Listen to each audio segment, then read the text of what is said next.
So this troll writes me and says, Elder, you keep saying there's no racism.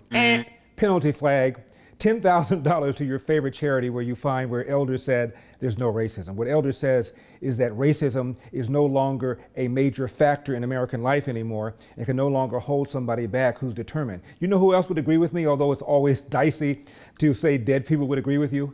Martin Luther King. A little more than 40 years before Barack Obama became president, he was interviewed. Frankly, I have seen certain changes in the United States over the last 2 years that surprised me.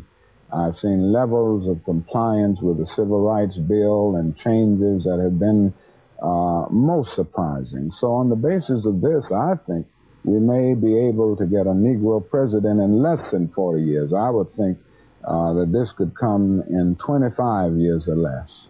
Note he didn't say when a black person becomes a CEO of a Fortune 500 company. He didn't say when a black person becomes president of an Ivy League university. He didn't say when a black person becomes coach of Notre Dame. He didn't say when a black person becomes the head of the American Medical Association, when a black person becomes the head of the American Bar Association, when a black person becomes a governor of one of the original states of the Confederacy, all of which have happened. He said the mountaintop, the peak, the summit is when a black person becomes president of the United States. Now, that has not stopped people like Eric Holder, the former AG under Obama, who in my opinion is a more dangerous race card hustler than Al Sharpton, from saying America is still bedeviled by what he called pernicious racism. He gave 3 examples. Let's go over them because none of them hold water. Example number 1, he said that black boys get suspended and expelled from schools longer, sooner, more often than do white boys. And he's right. What Jackson didn't say is that irrespective of the race of the teacher, irrespective of the race of the principal, irrespective of the race of the school board, black boys are disproportionately kicked out compared to white boys. Do you know why? Behavior. Reverend Jackson sued the Decatur School Board, which was all white, for expelling some black boys who were fighting after a football game.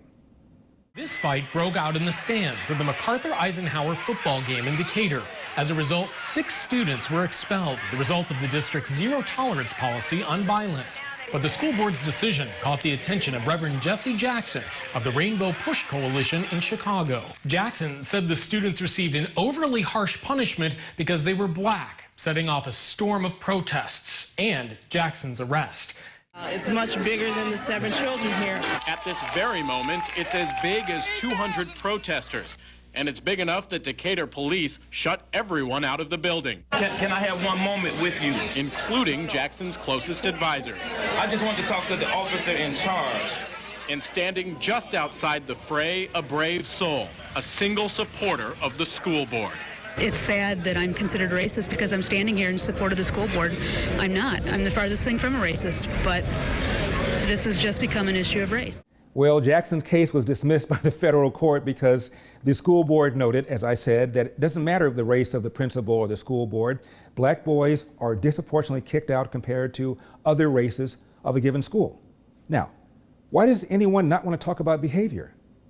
Is it not true that black boys are far more likely than white boys to come from single-parent households? And forget about Elder. Barack Obama said a kid raised without a father is 5 times more likely to be poor and commit crime, 9 times more likely to drop out of school, and 20 times more likely to end up in jail. Why are we talking about that? There is a huge problem here. And blaming teachers, calling them racist, does that get us anywhere? Now, Eric Holder's second example of pernicious racism, voter ID laws. Attorney General Eric Holder is an outspoken critic against these and similar voter ID laws, calling them the equivalent of a modern-day poll tax. The equivalent of a modern-day poll tax? Are you serious? Now, Eric Holder says, I'm not against voter fraud, but apparently he doesn't think black people can get ID? A lot of the assumptions that people make about people having the necessary ID is not accurate. There are a substantial number of people who live in cities who do not have driver's licenses. There are people who have voted for 50 and 60 years who do not have the required identification that some of these new laws say they must have in order to vote. In some instances, as we saw in Texas, getting the required identification materials is too difficult. Really? You carry ID around? Yes, I have state ID. Do you carry ID? Yes, I do. Do you know any black person who doesn't carry ID? No. Everyone that I know has an ID. Why would they think we don't have ID? That's a lie. Why would they say that? Do you have ID? Yes. Do you have a problem that if you go to vote and they say, "Can we please see your ID to make sure you are who you say you are?" Are you Love cool? showing my ID. You got no problem with that? Nope. Would you have a problem if when you go to vote, if they say, "Can we please just see your ID to make sure you are who you say you are?" Do you have an issue with that? No. Would you have a problem if there was a rule where you had to show your ID in order to vote? I don't think so. No. Would you have an issue if there was a rule saying you got to show your ID before you vote? Nah. You cool with that? Yeah. And you know what else? Polls show black voters support voter ID, in some cases almost as much as white voters do. Now, it's true there was a study that was widely disseminated that claimed that voter ID laws suppress the black vote. But there was another study, this one done by several Ivy League professors, arguably, I don't know, more prestigious, you tell me, that said the opposite. Widespread concern that voter identification laws suppress turnout among racial and ethnic minorities has made empirical evaluations of these laws crucial. These researchers examined that previous study, the one I mentioned, and said this, quote, "We show that the results of the paper are a product of inaccuracies, and the presented evidence does not support the stated conclusion. When errors are corrected, one can recover positive, negative, or null estimates of the effect of voter ID laws on turnout, precluding firm conclusions," end of quote.